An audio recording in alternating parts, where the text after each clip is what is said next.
Hello friends, मैं हूं अनिल जोशी और स्वागत है आपका एजे फिजिक्स डोमेन में। अपने प्रीवियस लेक्चर्स में हमने क्लास 11th की first unit physical world and measurement complete कर ली थी। तो अगर आपने वो यूनिट अभी तक नहीं पढ़ी है तो प्लीज़ उसे देख लीजिएगा एजे फिजिक्स डोमेन की प्लेलिस्ट में जाकर।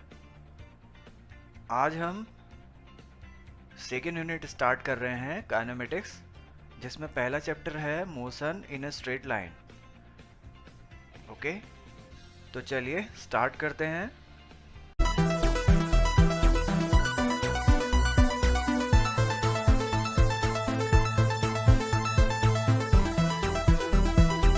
तो चलिए स्टार्ट करते हैं काइनेमेटिक्स।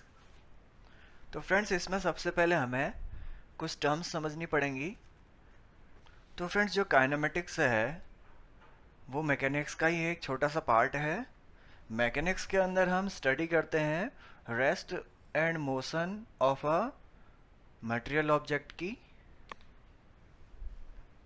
मैकेनिक्स के अंदर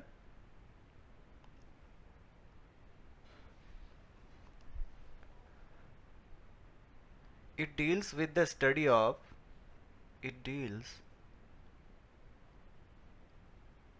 with the study of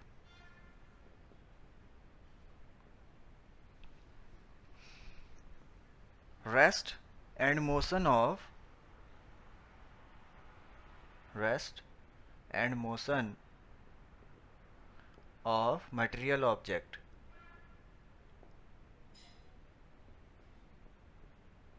okay, तो मैकेनिक्स जो है उसे दो पार्ट्स में डिवाइड किया गया है।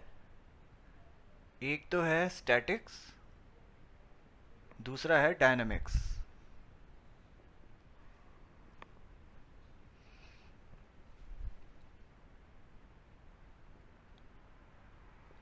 ओके, तो फ्रेंड्स स्टैटिक्स में जो है, जैसा कि नाम से आपको पता लग रहा है, इसमें जो ऑब्जेक्ट होगा वो रेस्ट में होगा या फिर इक्विलिब्रियम में होगा। ओके, और डायनेमिक्स में ऑब्जेक्ट मोशन में होगा। ओके, तो it deals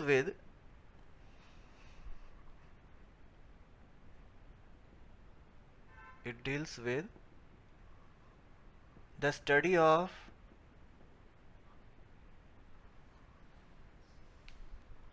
object at rest और in equilibrium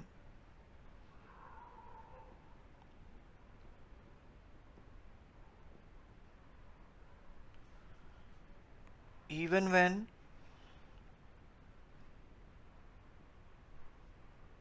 they are under the action of many forces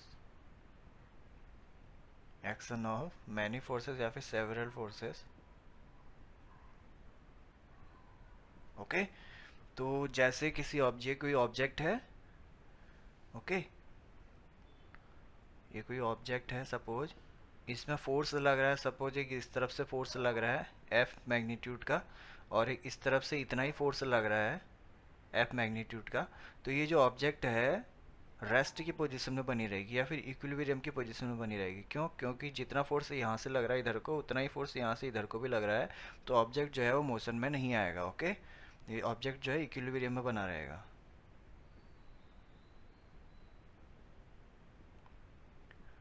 remains in equilibrium. Okay, तो फिजिक्स के अंदर हम इसी रेस्ट पोजीशन की या फिर इक्विलिब्रियम की स्टडी करते हैं जब ऑब्जेक्ट में बहुत सारे फोर्सेस लगे होते हैं। ओके, और वो फोर्सेस कुछ इस तरीके से लगे रहते हैं कि ऑब्जेक्ट जो है इक्विलिब्रियम की पोजीशन में बना रहता है। ओके, अब जो डायनेमिक्स है उसे हमने फर्दर टू पार्ट्स में डिवाइड किया हुआ है। जो पहला पार्ट है वो है काइनेमेटिक्स, और जो दूसरा पार्ट है वो है काइनेटिक्स। ओके, तो काइनेमेटिक्स के अंदर हम किसी भी बॉडी के मोशन की स्टडी करते हैं, बट मोशन की कारणों की वजह से हुआ है इसकी स्टडी नहीं करेंगे हम इसमें, ओके। तो हमें सिर्फ यहाँ पर ऑब्जेक्ट की वेलोसिटी, उसकी स्पीड, उसके एक्सेलरेशन और उस ऑब्जेक्ट ने कितनी डिस्टेंस ट्रेवल करी, हमें सिर्फ इसी से मतलब है यहाँ पर। और उस ऑब्जेक्ट में मोशन किन कारणों की वजह से आया उसकी स्टडी हम यहाँ पर नहीं करेंगे, okay.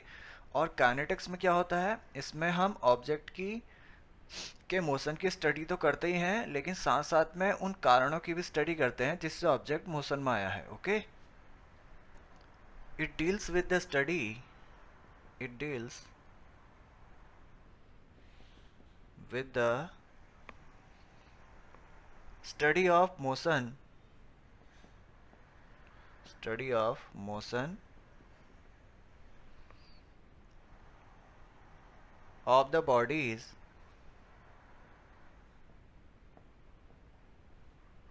without taking into account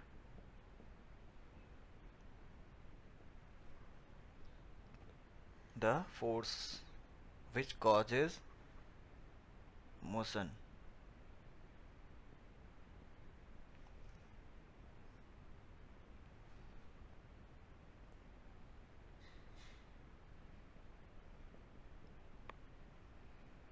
Of the bodies, okay.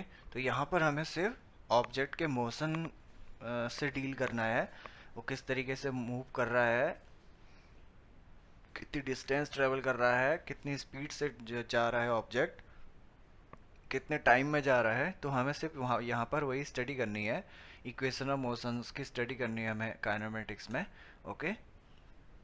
But kinetics के अंदर हम उन कॉजेस की स्टडी करते हैं जिनकी वजह से ऑब्जेक्ट जो है मोशन में आया, okay. It deals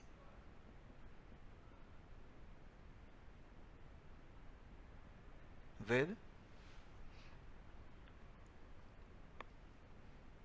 the study of with the study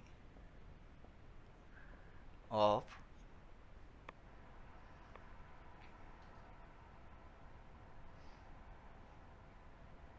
motion of the body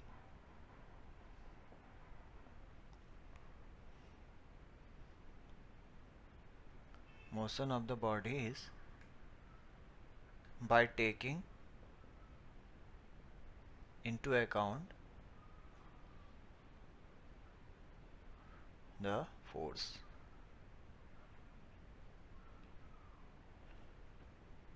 taking into account the causes of the motion, causes of motion, that is force,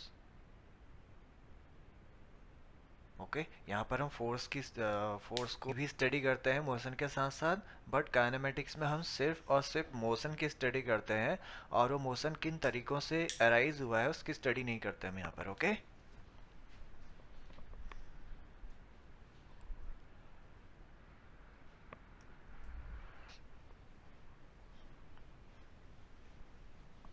okay friends, तो kinematics में हमें सिर्फ और सिर्फ motion से मतलब है। तो यहाँ पर हम जो है इक्वेशन ऑफ मोशंस पढ़ेंगे, like v equals to u plus a t. आपने इन इक्वेशन ऑफ मोशंस को क्लास 9th में भी पढ़ा होगा। और सेकेंड इक्वेशन ऑफ मोशन है s equals to u t plus half a t square, and the third one is v square equals to u square plus 2as, okay. यहाँ पर ये जो v, यहाँ पर ये जो u है उसको हम बोलेंगे initial velocity of the body, okay. v है यहाँ पर फाइनल वेलोसिटी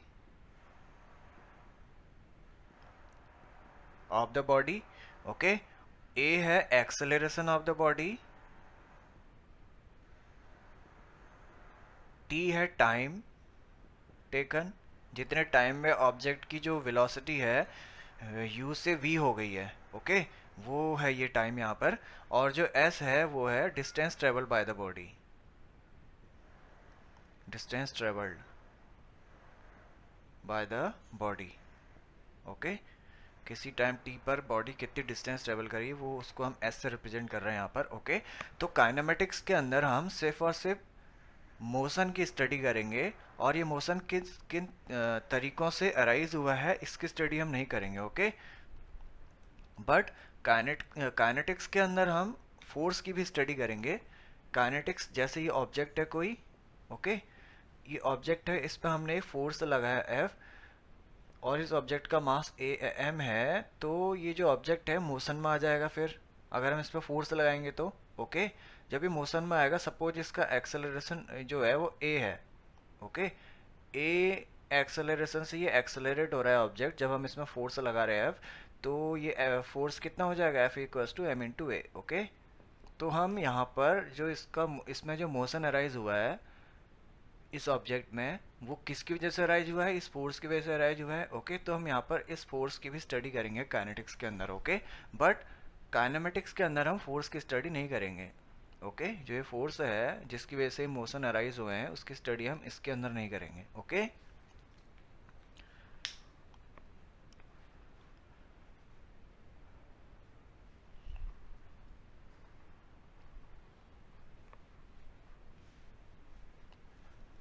अब नेक्स्ट जो टर्म आती है मैकेनिक्स में वो है पॉइंट ऑब्जेक्ट।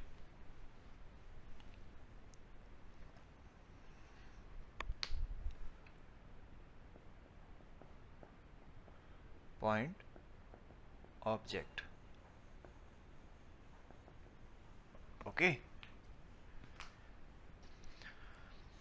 तो फ्रेंड्स, पॉइंट ऑब्जेक्ट हम उस ऑब्जेक्ट को कहते हैं जिसकी डायमेंशन नेग्लिजिबल हो in compare to the distance travel by the object, okay. Suppose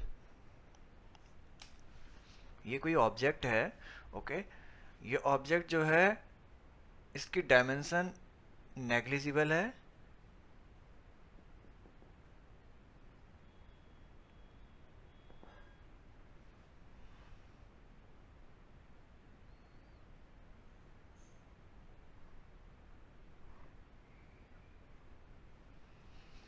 suppose इस ऑब्जेक्ट ने डिस्टेंस ट्रेवल करी इतनी ज़्यादा, ओके,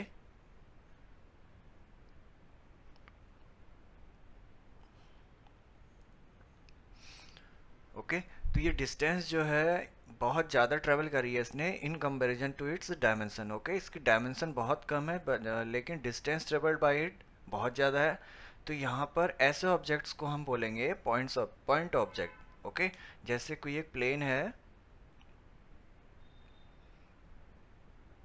जैसे सपोज ये कोई प्लेन है, ओके,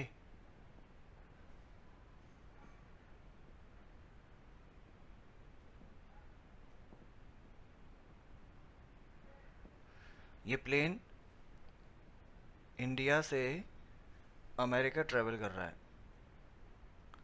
ओके। तो इंडिया से अमेरिका तक के बीच की डिस्टेंस जो है बहुत ज़्यादा है, okay, in comparison to the dimension of the this plane, okay. तो यहाँ पर जो प्लेन है वो एज अ पॉइंट ऑब्जेक्ट काम करेगा, तो हम इसको as a point object treat करेंगे, ओके।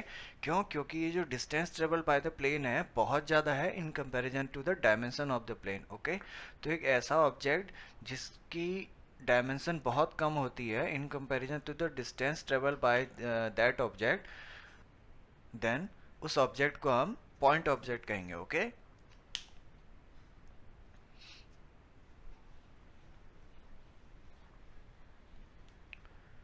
तो an object is said to be a point object, an object is said to be a point object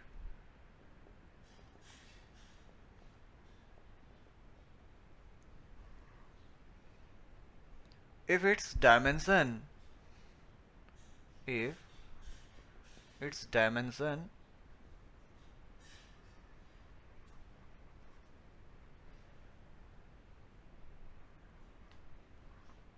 is negligible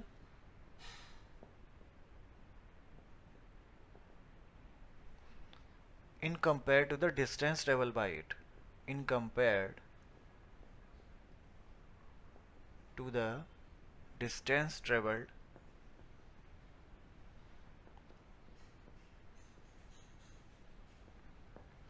by it. Okay.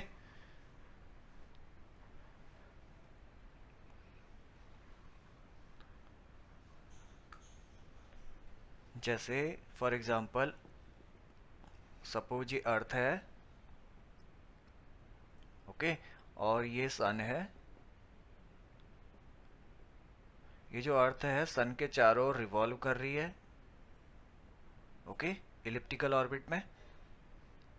तो यहाँ पर ये जो अर्थ है उसको हम as a point object treat करेंगे। क्यों? क्योंकि अर्थ की जो डायमेंशन है, ये जो डिस्टेंस है, जिस जिस जिस डिस्टेंस में वो ट्रेवल कर रही है, और ये डिस्टेंस, ये बहुत ज़्यादा in comparison to the dimension of earth. Okay, तो यहाँ पर जो अर्थ है वो पॉइंट ऑब्जेक्ट की तरह काम करेगा, पॉइंट ऑब्जेक्ट। ओके, तो इसका एग्जांपल क्या हो जाएगा? Earth can be treated as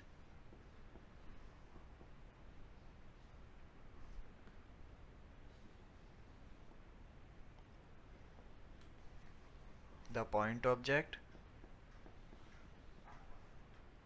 for studying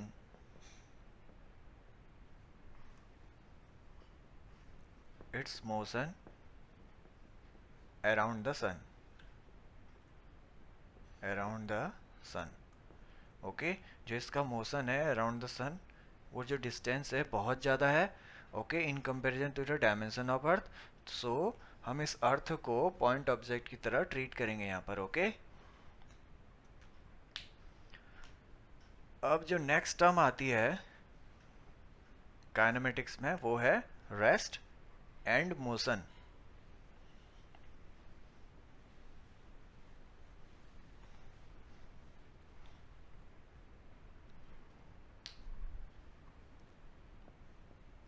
rest and motion.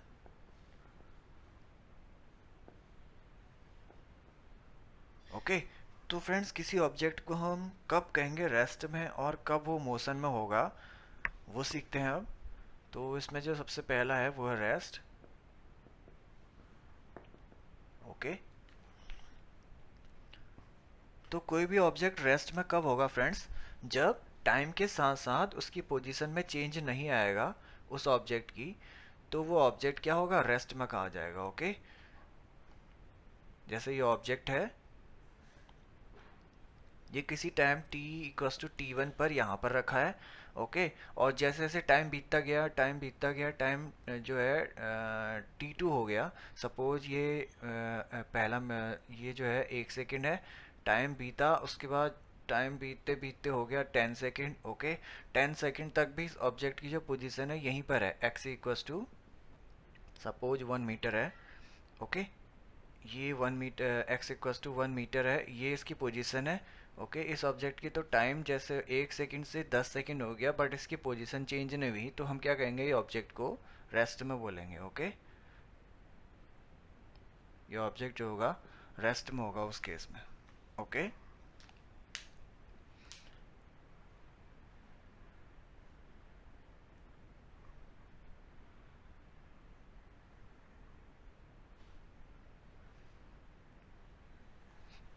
तो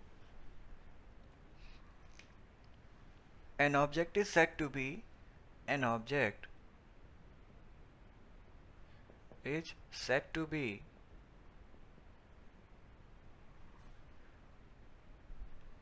in the state of rest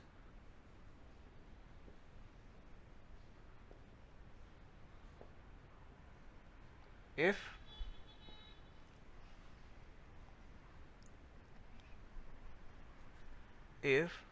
it does not change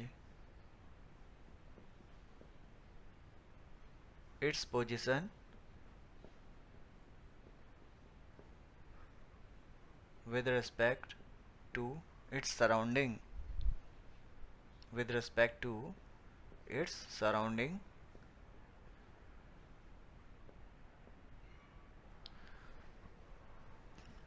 with the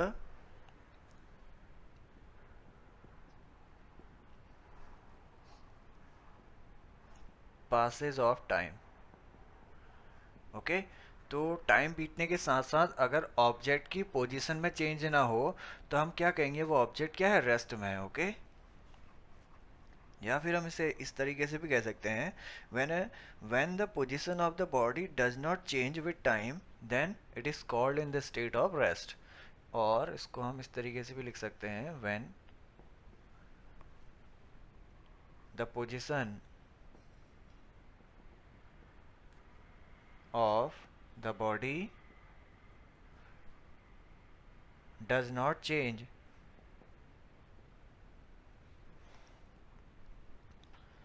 with time, then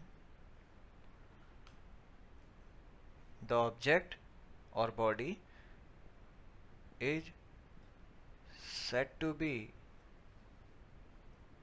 in the state of rest.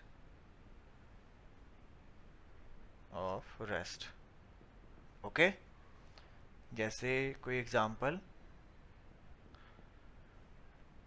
जैसे किसी table के ऊपर कोई book रखी हुई है,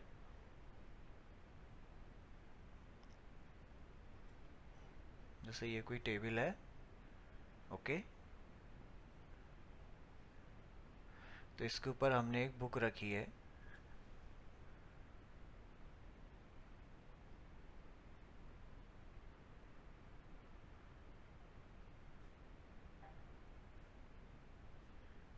ये कोई ऑब्जेक्ट रखा है या फिर बुक रखी है इस टेबल के ऊपर, तो टाइम बीतने के साथ साथ अगर ये बुक जो है इसी टेबल के ऊपर रखी रही तो हम क्या कहेंगे, ये जो बुक है वो रेस्ट में है। ओके, टाइम के साथ साथ इसकी पोजीशन में चेंज नहीं आ रहा है, तो हम क्या कहेंगे, ये जो बुक है वो रेस्ट में है। Okay,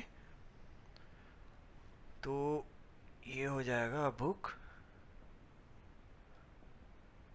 laying on a table. Okay, तो ये क्या है, रेस्ट में है ये बुक। अब मोशन, मोशन क्या होता है, अगर टाइम के साथ साथ ऑब्जेक्ट की पोजीशन चेंज हो जाए तो हम क्या कहेंगे, वो ऑब्जेक्ट क्या है, मोशन की स्टेट में। ओके, अब नेक्स्ट टर्म है motion. When the position of the object changes, when the position of the object changes with time,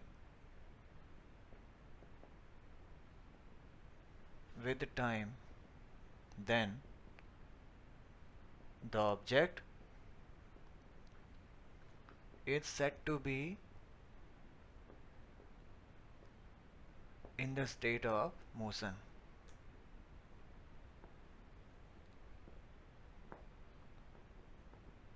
okay, अगर उसकी पोजीशन चेंज हो गई, अगर ऑब्जेक्ट की पोजीशन चेंज हो गई टाइम के साथ साथ, तो हम क्या कहेंगे, वो ऑब्जेक्ट क्या है, मोशन में। ओके, सपोज यहाँ पर एक ऑब्जेक्ट है, ठीक है, ये t=t1 टाइम सेकेंड पर यहाँ पर है। ओके, आफ्टर t2 सेकेंड के बाद इस ऑब्जेक्ट की पोजीशन यहाँ से चेंज होते होते यहाँ आ गई। ओके, इसकी जो पोजीशन है यहाँ से इधर आ गई। सपोज इनिशियल इसकी पोजीशन x1 थी, फाइनल पोजीशन इसकी x2 हो गई। अब पोजीशन चेंज होगी टाइम चेंज होने के साथ साथ, तो ये ऑब्जेक्ट क्या होगा, मोशन में होगा फिर उस केस में। ओके, अगर पोजीशन चेंज होगी टाइम के साथ साथ तो हम कहेंगे कि वो ऑब्जेक्ट मोशन में है, और अगर पोजीशन चेंज नहीं हुई टाइम बीतने के साथ साथ तो हम कहेंगे वो ऑब्जेक्ट रेस्ट में है। ओके, अब रेस्ट और मोशन जो है दोनों ही क्या है, रिलेटिव हैं। ओके, एब्सोल्यूट रेस्ट और एब्सोल्यूट मोशन का कोई मीनिंग नहीं है फ्रेंड्स, ये दोनों ही क्या है, रिलेटिव हैं, रिलेटिव टर्म्स हैं ये दोनों। ओके,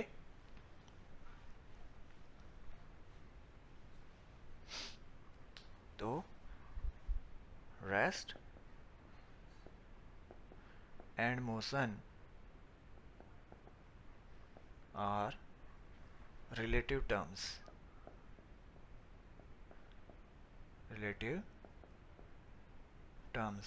ओके, ये दोनों ही रिलेटिव टर्म्स है फ्रेंड्स। एब्सोल्यूट रेस्ट और एब्सोल्यूट मोशन है, कोई ऑब्जेक्ट मोशन में है कोई ऑब्जेक्ट, ये हम नहीं कह सकते। सपोज फ्रेंड्स ये एक बस है,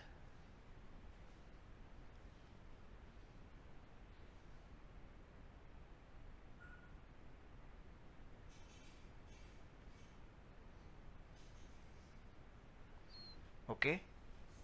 इस बस में ये सपोज दो पैसेंजर बैठे हुए हैं,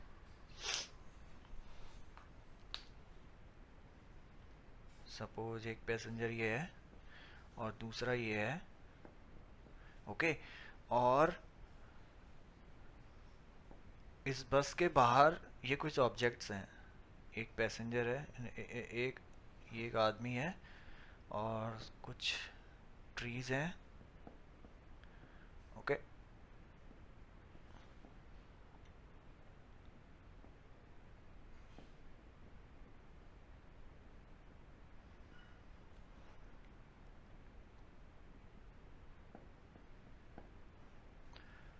तो यहाँ पर ये जो बस है वो मूव कर रही है, मोशन में है इधर को, ओके।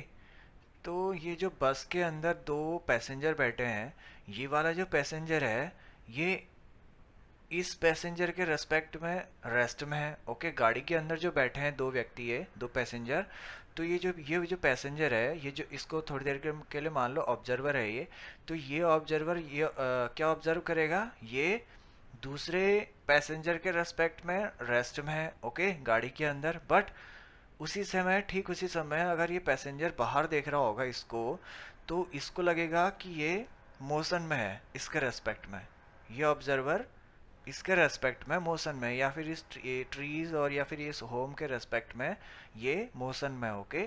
तो nothing is absolute, everything is relative, okay.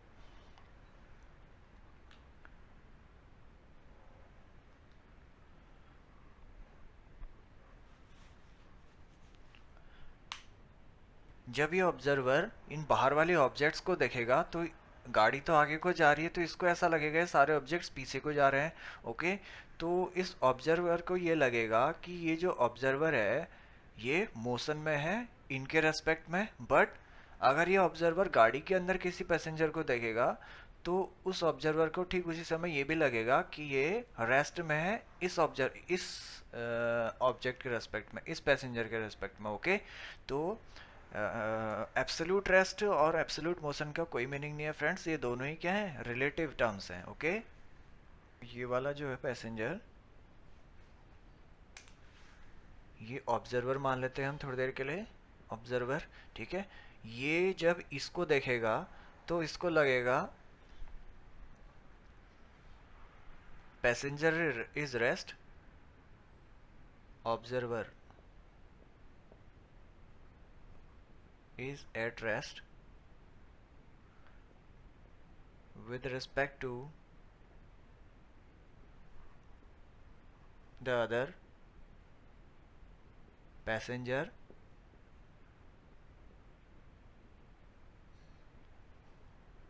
sitting in the bus,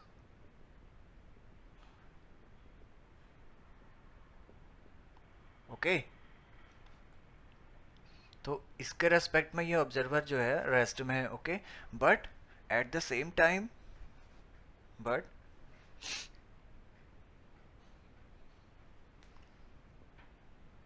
but he is in motion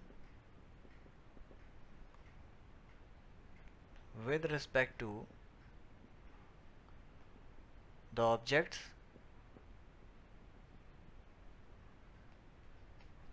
outside the bus, okay.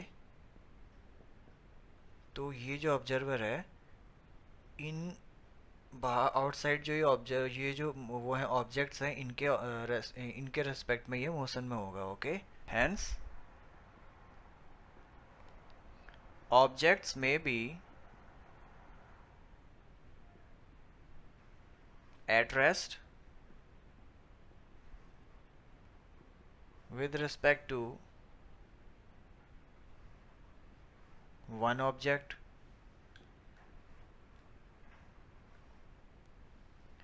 and at the same time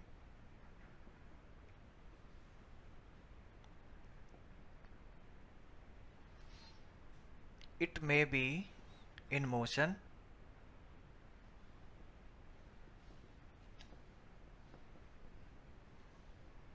relative to another object, relative to another object. Okay तो ये क्या है, इस इस person passenger के respect में तो rest में है ये वाला observer, but at the same time in सभी ऑब्जेक्ट के रेस्पेक्ट में ये मोशन में है। ओके जो आउटसाइड द बस हैं। Therefore absolute rest and absolute motion does not have any meaning. Thus absolute rest and motion does not have meaning. Okay, all the motions are relative. All the motion is relative. सारे के सारे क्या relative हैं, एक दूसरे के relative में motion में होते हैं। कोई भी ऑब्जेक्ट जो है यूनिवर्स में एब्सोल्यूट नहीं है। ओके जैसे अर्थ जो है सन के अराउंड रिवॉल्व करती है, और जो सन है वो गैलेक्सी, जो हमारा पूरा सोलर सिस्टम है वो मिल्की वे गैलेक्सी के अराउंड रिवॉल्व करता है, और ये जो पूरी गैलेक्सी है मिल्की वे गैलेक्सी ये किसी दूसरी गैलेक्सी या फिर क्लस्टर्स के अराउंड मूव करते हैं। तो nothing is absolute, absolute rest नहीं होता है फ्रेंड्स, सभी मोशन रिलेटिव में होते हैं। तो एब्सोल्यूट रेस्ट और एब्सोल्यूट मोशन जो है उसका कोई मीनिंग नहीं है, बट रिलेटिव रेस्ट या फिर रिलेटिव मोशन हम कह सकते हैं, ये दोनों ही रियलाइज्ड हैं, बट एब्सोल्यूट रेस्ट और एब्सोल्यूट मोशन वो मीनिंगलेस है। ओके तो फ्रेंड्स आज के लिए इतना ही। अपने नेक्स्ट लेक्चर में हम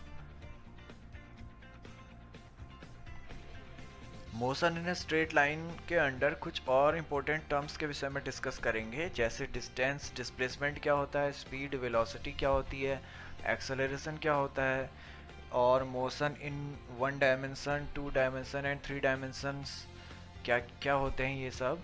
तो ये सब की स्टडी हम अपने नेक्स्ट लेक्चर में करेंगे। तो आज के लिए इतना ही फ्रेंड्स। अगर आपको ये वीडियो पसंद आया तो प्लीज़ इसे लाइक कर दीजिएगा, शेयर कर दीजिएगा और इस चैनल को सब्सक्राइब कर दीजिएगा। So thanks for watching friends, bye.